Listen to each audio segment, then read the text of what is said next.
Hello everyone! Good morning or good day, good afternoon, and welcome back to my channel. It's me again, Lynn, and sana po nandyan kayo sa mabuting kalagayan lahat po.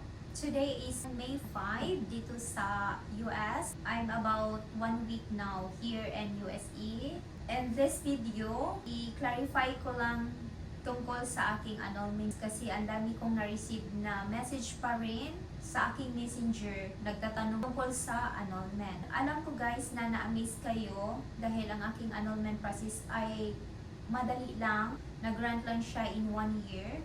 So, alam ko maraming na-amaze sa aking case, annulment process, pero gusto kong i-clarify sa inyo guys kasi ayokong mag-expect kayo. Malaki ng kaibahan sa processing annulment noon at ngayon. Bago ko ginawa itong video na to, kinausap ko muna si attorney, tinanong ko siya kung tungkol sa annulment processing. Meron ako mga subscribers na nag-file ng annulment. Hingi sila ng contact number ni attorney, but nagtaka sila kasi yung isa kong subscribers umabot na ng mahigit 2 years, hindi pa natapos ang kanyang case. And then yung isa naman na nasa abroad na iwan ko, hindi ko alam ano nangyari, pero sabi niya sa akin na dismiss daw ang kanyang case. So, hindi ko alam bakit. Gusto ko lang po kayong maliwanagan kasi ayoko po kayong mag-expect na matulad sa akin ang inyong pag-file ng annulment na para sa inyo sobrang dali lamang po. Pero ano po, depende kasi po yun sa case. Yung case ko kasi is hindi siya masyadong hassle. Kasal kami ng ex-husband ko, meron kaming isang anak, pero wala kaming properties. Yung makapagpatagal sa case niyo po is, isa din yun ang dahilan kung meron kayong mga property. Matagalan po ang inyong case, and then especially kung ang iyong partner ay mag-fight back po sa case niyo. So, isa din po yan sa makapagpatagal sa case niyo po. Yung sa akin po is, madali lang siya kasi wala kaming properties ni ex-husband, and then hindi siya nag-fight back, hindi siya nag-appear every time may hearing schedule sa court, hindi siya nag-appear hanggang matapos po ang aking hearing. And then mabigat po ang grounds na aking ginamit kasi po nakakuha ako ng baptismal and other evidence po na mayroon po siyang iba, siyang nag-anak po siya sa iba. Yun po ang dahilan po bakit madali lang po natapos ang aking case. Pero,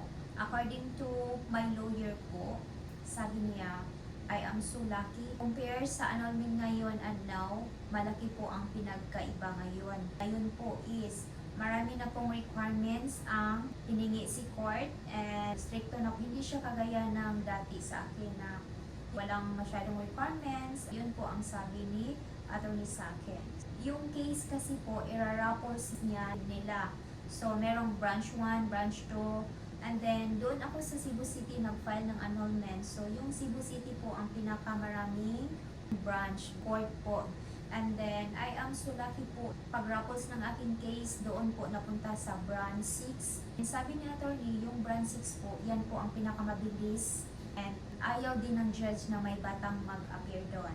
Pero po, natanggap ko lahat ang complete documents ay umabot din ng mahigit 1 year po. Kung natagalan ng pag-release, ang last na paper ko po, natagalan ng pag-release dahil po sa naabutan na po siya ng pandemic. So, ang last ko po na nakuha doon sa court ay ang finality certificate po. So, yan po ang gagamitin mo if ever mag-process kayo, gusto kayong magpakasal uli. And then po, paano ko po nalalaman na wala na talagang halagang aming marriage na aking ex-husband po ay pinakuha po ako ni attorney doon sa PSE ng marriage certificate po namin ng aking ex-husband. And then sa gilid po may nakalagay na po na annotation na on void na po ang aming marriage, na wala na pong visa. So merong naka-details doon sa gilid, annotation, and meron ding date kung kailan nagsimula na wala ng visa ang aming kasal ng aking ex-husband. So yun po.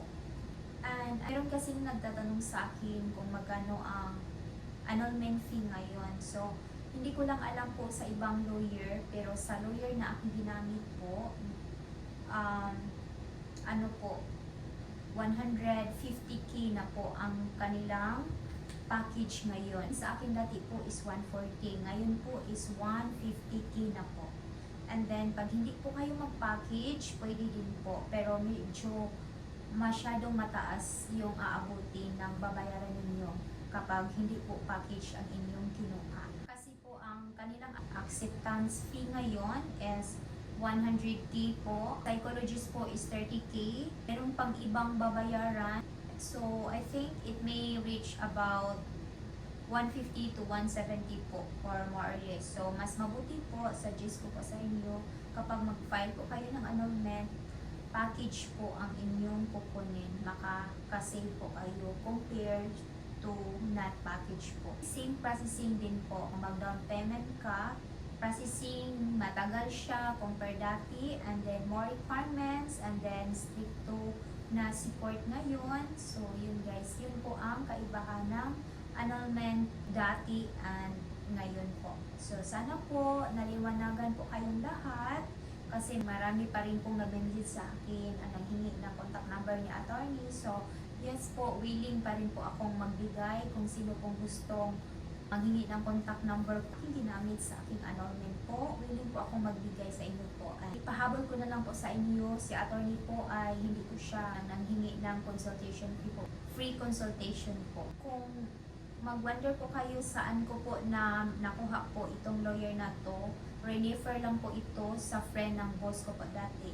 When I was working in Cebu City po, my boss po, meron po siyang friend na nag-file ng annulment. So, yan po ang lawyer ng friend ng boss ko po na yan din po ang refer sa akin. I think nasabi ko na po lahat. So, sana po naliwanagan, and thank you so much po for watching my video, and please subscribe my channel, and don't forget to hit the bell button below to subscribe my channel so you will notified my next video po.